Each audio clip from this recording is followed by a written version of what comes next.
സംസ്ഥാന ഭാരവാഹികൾക്കും മുതിർന്ന നേതാക്കൾക്കും തങ്ങളുമായി കണ്ട് അവരുടെ അഭിപ്രായങ്ങൾ പങ്കുവെക്കാനുള്ള ഒരവസരമാണ് കൊടുത്തിട്ടുള്ളത്.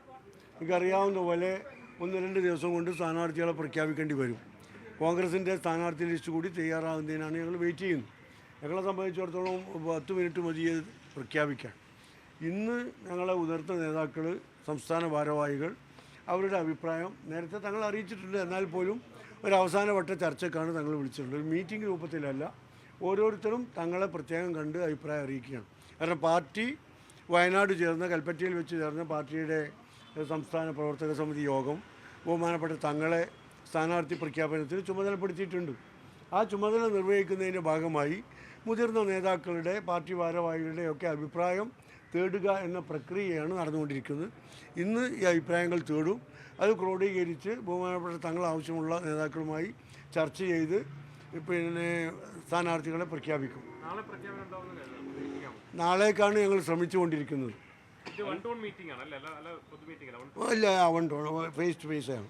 അങ്ങ് മത്സരിക്കാൻ തയ്യാറാണോ അതോ സംസ്ഥാന ജനറൽ സെക്രട്ടറി സ്ഥാനം തുടരാനാണോ താല്പര്യപ്പെടുന്നത്? അല്ല, ഞാനിപ്പോൾ ഒരു നല്ല സ്ഥാനത്താണ്. പാർട്ടിയുടെ ഏറ്റവും ഉന്നതമായ ഒരു പദവിയിൽ ഇരിക്കുന്നുണ്ട്. അതിൽ നിന്ന് ഒഴിവാകണോ, പാർലമെൻ്ററി രംഗത്തേക്ക് വരണോ എന്നൊക്കെ തീരുമാനിക്കേണ്ടത് പാർട്ടിയാണ്. പാർട്ടി എന്ത് തീരുമാനിച്ചാലും അതിൻ്റെ കൂടെ ഞാൻ ഉണ്ടാവും. ഏതായിരുന്നാലും ഇന്ന് നാളെയൊക്കെ അതിൻ്റെ ചിത്രം തെളിയും. സെക്രട്ടറി സ്ഥാനത്ത് തുടരണമെങ്കിൽ പാർലമെൻ്ററി പാർട്ടി രംഗത്തേക്ക് പോകാൻ കഴിയില്ല. ആ രംഗത്താണെങ്കിൽ ഇതിലേക്കും കഴിയില്ല എന്നാണ് നേരത്തെയുള്ള ഒരു തീരുമാനം. ഇപ്പോൾ ഈ കാര്യത്തിൽ എന്ത് തീരുമാനം എടുക്കും എന്നുള്ളത് പാർട്ടിയാണ് ചെയ്യേണ്ടത്. ജനറൽ സെക്രട്ടറി ആയിട്ട് തുടരാനാണ് താല്പര്യം എന്ന് അറിയിച്ചിട്ടുണ്ടോ? അത് ഞാൻ നേരത്തെ പറഞ്ഞിരുന്നു. എനിക്ക് സത്യത്തിൽ താല്പര്യം അത് തന്നെയാണ്. ഞാനത് ബഹുമാനപ്പെട്ട നേതാക്കളെ ആ കാര്യം അറിയിച്ചിരുന്നു. പക്ഷേ പാർട്ടി എന്ത് തീരുമാനം എടുത്താലും അതിൻ്റെ കൂടെയാണുണ്ടാവും. സംസ്ഥാന ഭാരവാഹികൾക്കും മുതിർന്ന നേതാക്കൾക്കും തങ്ങളുമായി കണ്ട് അവരുടെ അഭിപ്രായങ്ങൾ പങ്കുവെക്കാനുള്ള ഒരവസരമാണ് കൊടുത്തിട്ടുള്ളത്. എനിക്കറിയാവുന്ന പോലെ 1-2 ദിവസം കൊണ്ട് സ്ഥാനാർത്ഥികളെ പ്രഖ്യാപിക്കേണ്ടി വരും.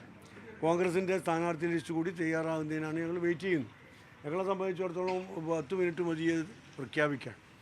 ഇന്ന് ഞങ്ങളെ ഉയർന്ന നേതാക്കൾ, സംസ്ഥാന ഭാരവാഹികൾ അവരുടെ അഭിപ്രായം നേരത്തെ തങ്ങൾ അറിയിച്ചിട്ടുണ്ട്. എന്നാൽ പോലും ഒരു അവസാനവട്ട ചർച്ചയ്ക്കാണ് തങ്ങൾ വിളിച്ചിട്ടുള്ളത്. ഒരു മീറ്റിംഗ് രൂപത്തിലല്ല. ഓരോരുത്തരും തങ്ങളെ പ്രത്യേകം കണ്ട് അഭിപ്രായം അറിയിക്കുകയാണ്. കാരണം പാർട്ടി വയനാട് ചേർന്ന, കൽപ്പറ്റയിൽ വെച്ച് ചേർന്ന പാർട്ടിയുടെ സംസ്ഥാന പ്രവർത്തക സമിതി യോഗം ബഹുമാനപ്പെട്ട തങ്ങളെ സ്ഥാനാർത്ഥി പ്രഖ്യാപനത്തിന് ചുമതലപ്പെടുത്തിയിട്ടുണ്ട്. ആ ചുമതല നിർവഹിക്കുന്നതിൻ്റെ ഭാഗമായി മുതിർന്ന നേതാക്കളുടെ, പാർട്ടി ഭാരവാഹികളുടെയൊക്കെ അഭിപ്രായം തേടുക എന്ന പ്രക്രിയയാണ് നടന്നുകൊണ്ടിരിക്കുന്നത്. ഇന്ന് ഈ അഭിപ്രായങ്ങൾ തേടും. അത് ക്രോഡീകരിച്ച് ബഹുമാനപ്പെട്ട തങ്ങൾ ആവശ്യമുള്ള നേതാക്കളുമായി ചർച്ച ചെയ്ത് സ്ഥാനാർത്ഥികളെ പ്രഖ്യാപിക്കും. നാളേക്കാണ് ഞങ്ങൾ ശ്രമിച്ചുകൊണ്ടിരിക്കുന്നത്. അല്ല, ഫേസ് ടു ഫേസ് ആണ്. അങ്ങ് മത്സരിക്കാൻ തയ്യാറാണോ അതോ സംസ്ഥാന ജനറൽ സെക്രട്ടറി സ്ഥാനം തുടരാനാണോ താല്പര്യപ്പെടുന്നത്? അല്ല, ഞാനിപ്പോൾ ഒരു നല്ല സ്ഥാനത്താണ്. പാർട്ടിയുടെ ഏറ്റവും ഉന്നതമായ ഒരു പദവിയിൽ ഇരിക്കുന്നുണ്ട്. അതിൽ നിന്ന് ഒഴിവാകണോ, പാർലമെൻ്ററി രംഗത്തേക്ക് വരണോ എന്നൊക്കെ തീരുമാനിക്കേണ്ടത് പാർട്ടിയാണ്. പാർട്ടി എന്ത് തീരുമാനിച്ചാലും അതിൻ്റെ കൂടെ ഞാൻ ഉണ്ടാവും. ഏതായിരുന്നാലും ഇന്ന് നാളെയൊക്കെ അതിൻ്റെ ചിത്രം തെളിയും. സെക്രട്ടറി സ്ഥാനത്ത് തുടരണമെങ്കിൽ പാർലമെൻ്ററി പാർട്ടി രംഗത്തേക്ക് പോകാൻ കഴിയില്ല. ആ രംഗത്താണെങ്കിൽ ഇതിലേക്കും കഴിയില്ല എന്നാണ് നേരത്തെയുള്ള ഒരു തീരുമാനം.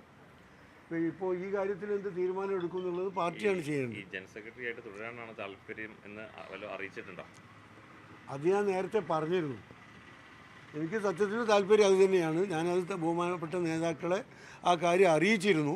പക്ഷേ പാർട്ടി എന്ത് തീരുമാനം എടുത്താലും അതിൻ്റെ കൂടെയാണുണ്ടാവും.